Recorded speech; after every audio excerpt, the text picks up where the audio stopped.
saya Stefan Kaus. Saya adalah Product Manager untuk instrumen titrator silent.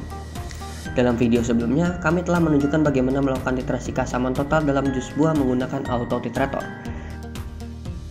Di video kali ini kita akan melakukan titrasi keasaman untuk sampel mayones dengan sampel yang lebih padat. Namun, kita tidak akan menggunakan asam sitrat seperti di dalam jus, tapi di sini kita menggunakan asam cuka atau asam asetat dalam sampel.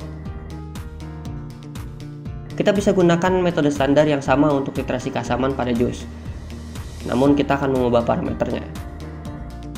Sebelumnya, Xylem telah memiliki application note, jadi kita dapat menggunakan parameter dari application note tersebut. Kita akan menggunakan metode default untuk total keasaman, dan untuk mempermudahnya, kita akan ubah namanya menjadi acidity in mayo agar menjadi lebih sederhana.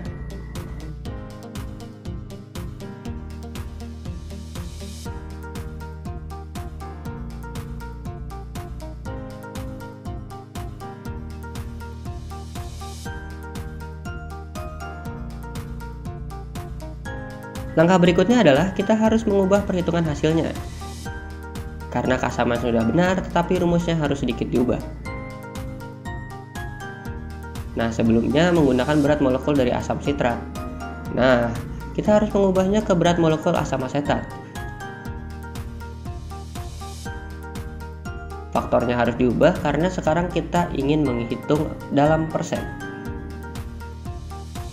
Volume juga diubah menjadi berat manual atau berat otomatis karena kita sekarang akan menggunakan timbakan. Dan timbangan tersebut telah terhubung ke unit Tetroline 5000. Jadi kita dapat menggunakan berat otomatis. Dan ini dia. Kembali lagi kita akan ubah satuan dari gram per liter ke persen. Selanjutnya kita harus juga perlu mengubah kecepatan dosing dan parameter titrasi sedikit. Karena jika kita menggunakan parameter standar dari keasaman total dalam jus, titrasi akan terlalu cepat dan kelebihan volume.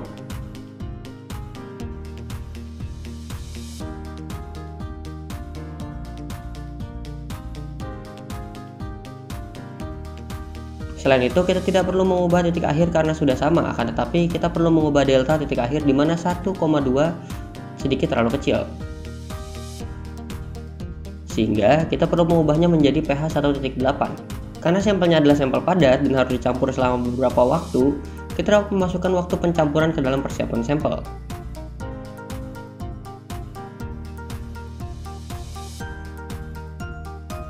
Selanjutnya, pada persiapan sampel, kita akan gunakan waktu 60 detik atau bisa juga 120 detik, 180 detik atau lebih tinggi dari itu. Nah, sekarang kita telah memiliki metode yang disebut acidity in mayo.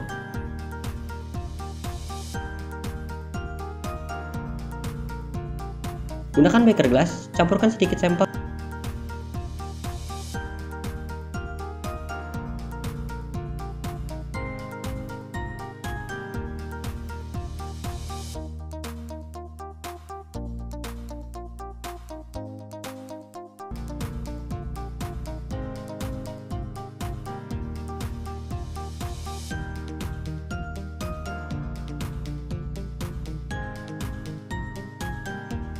Dan kita akan menimbang 3-4 gram.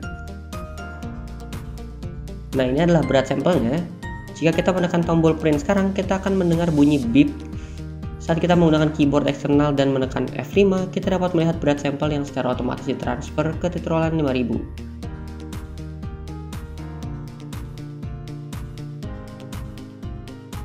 Sekarang kita akan memasukkan magnetic stirrer ke dalam beaker dan memasukkan air deionisasi hingga volumenya menjadi 100 ml.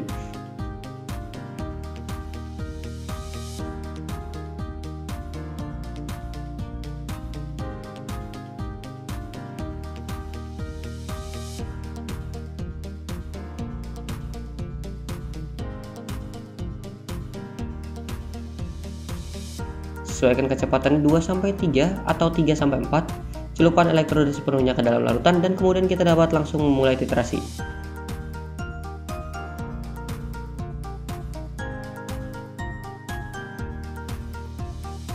Kita dapat menamainya dengan tes atau apapun dan dapat kita lihat berat sampel sudah muncul, jadi titrasi dimulai secara otomatis. Kita dapat melihat titrasi sedang menunggu waktu pencampuran selama 60 detik dan saat ini sedang berjalan di 40 detik.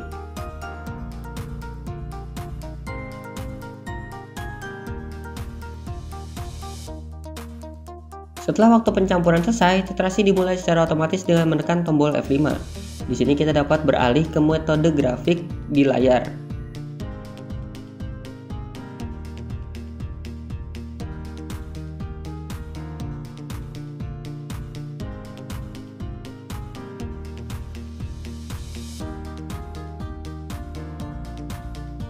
Ataupun literasi dalam pH dalam satuan waktu.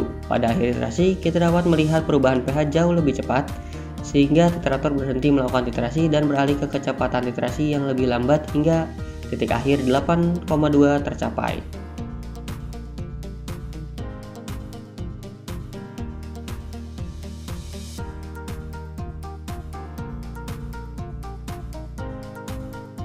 Saat titik akhir 8,2 tercapai atau lebih tinggi, titerator akan menunggu beberapa detik dan menghitung hasilnya secara tepat pada pH 8.2.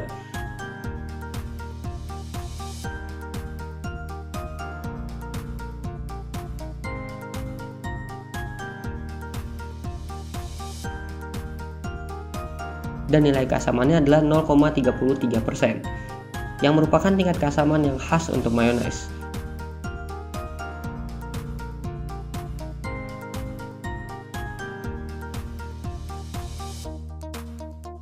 Atau bahkan menggunakan fungsi dasar yang terhubung ke titerator, jika titerator secara otomatis menghasilkan file PDF dan penyimpanannya di USB-C. Terima kasih telah menonton video ini.